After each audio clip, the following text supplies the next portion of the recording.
Bienvenidos al Bibliófilo. Luego de leer una obra de la envergadura de Guerra y Paz de León Tolstoy, es normal que se nos queden cosas por decir, cosas por contar. Por eso es que no quiero dejar de pasar algunas referencias que quiero compartir con ustedes u observaciones, y decidí hacer este adicional en el cual voy a remarcar esos detalles. Acompáñenme a tejer algunas de las relaciones de esta obra con muchas otras. Hay algunas con Borges, con Hemingway, y si me esperan hasta el final, hasta una escena cinematográfica que se puede aprovechar enormemente.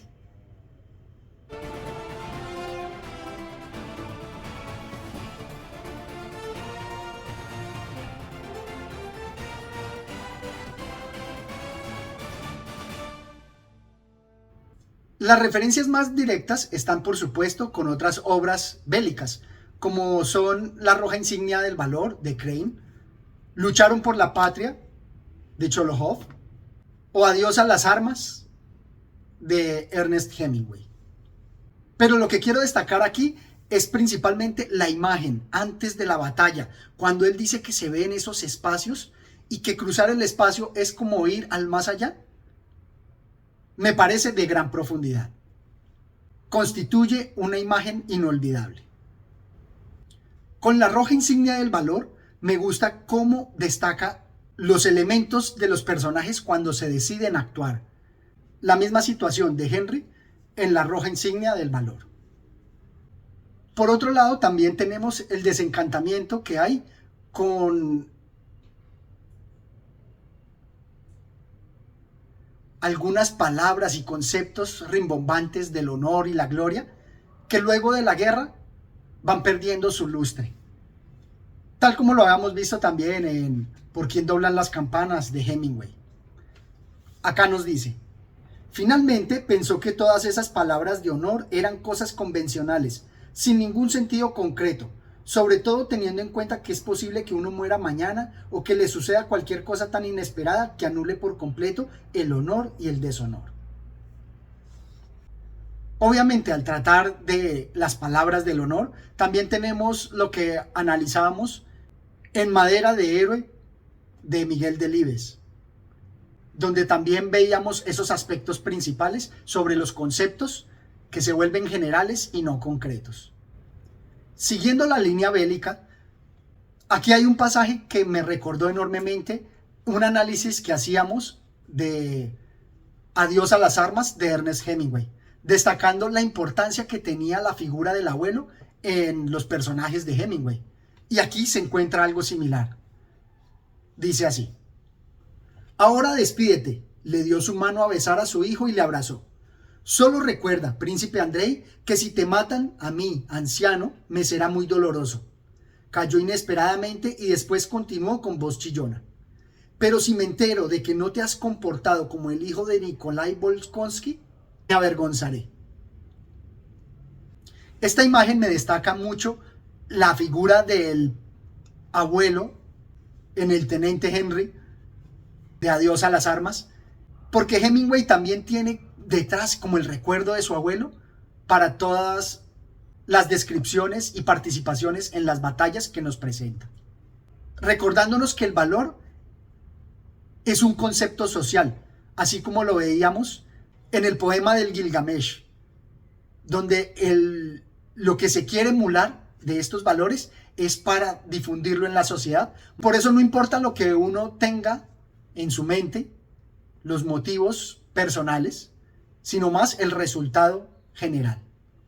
Algo que también destacaba en uno de los cuentos de Amado Nervo.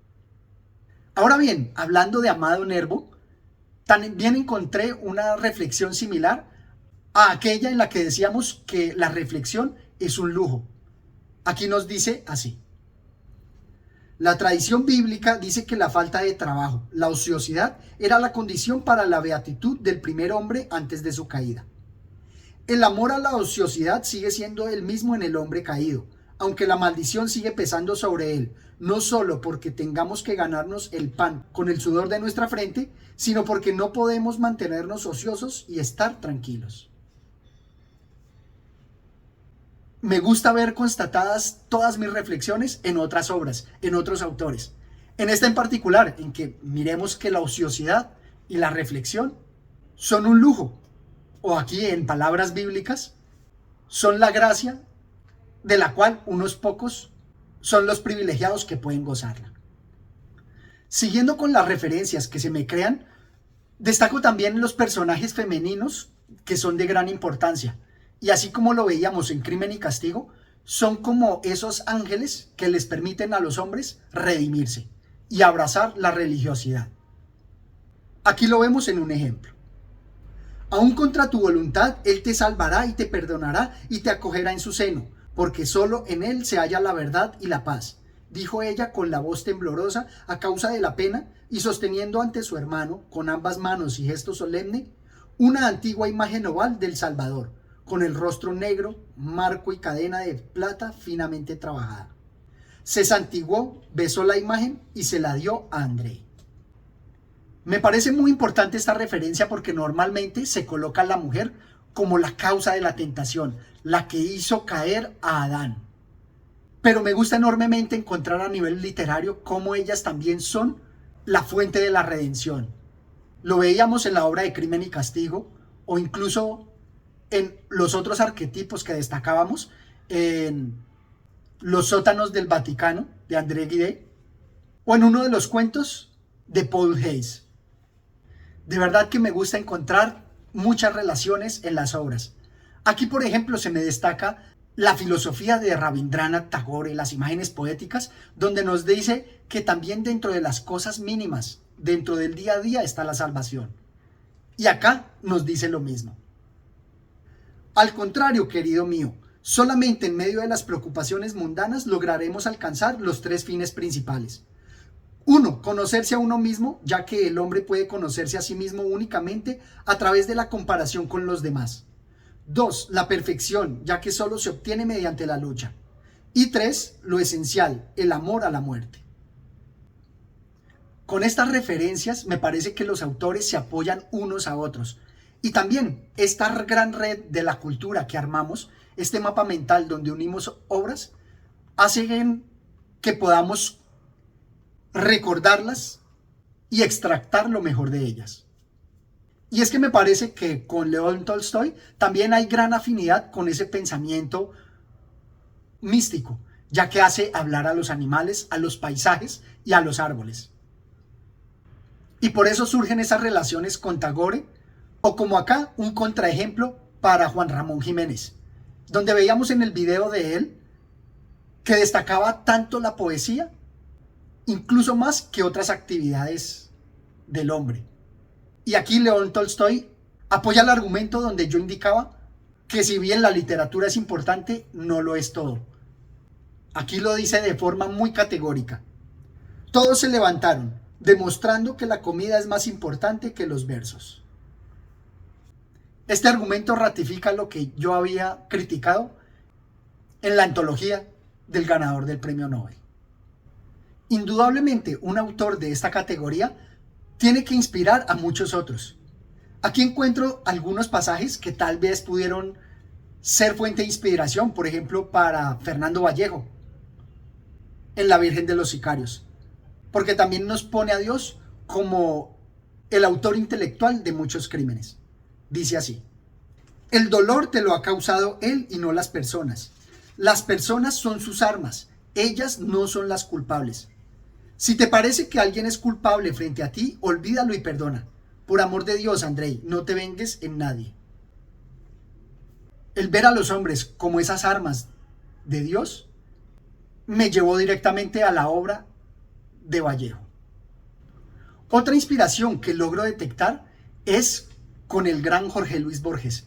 Me ha gustado mucho cómo Borges hace reflexiones profundas, pero esta que referencio acá me parece que tuvo que inspirarse en León Tolstoy. Dice así: a través del parapeto excavado en Borodino, donde Pierre ya había estado, pasaron después por el reducto que todavía no tenía nombre y que después recibió el nombre de Reducto Raevski, donde colocaron los cañones. Pierre no prestó ninguna atención a ese reducto. Por todos lados veía gente cavando. no sabía que ese sitio se haría más conocido que todo el campo de Borodino. Varias veces he referenciado cuando Borges nos decía que un sitio se vuelve famoso luego de que ocurren los eventos que le dan el nombre, que le dan significado. Y aquí Tolstoy lo relató en su magnífica obra.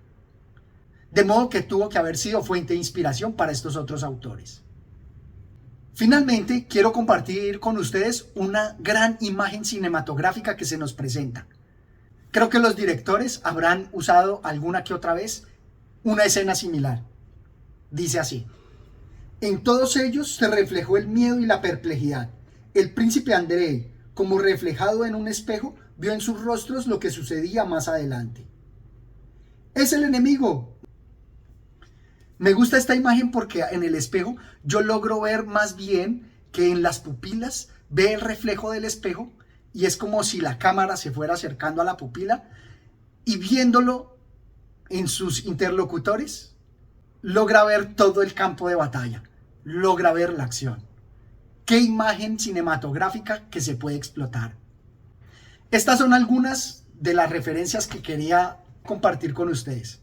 Espero que se animen a leer la maravillosa obra de León Tolstoy, que se suscriban al canal y activen la campana de notificaciones. Hasta una próxima oportunidad. Gracias.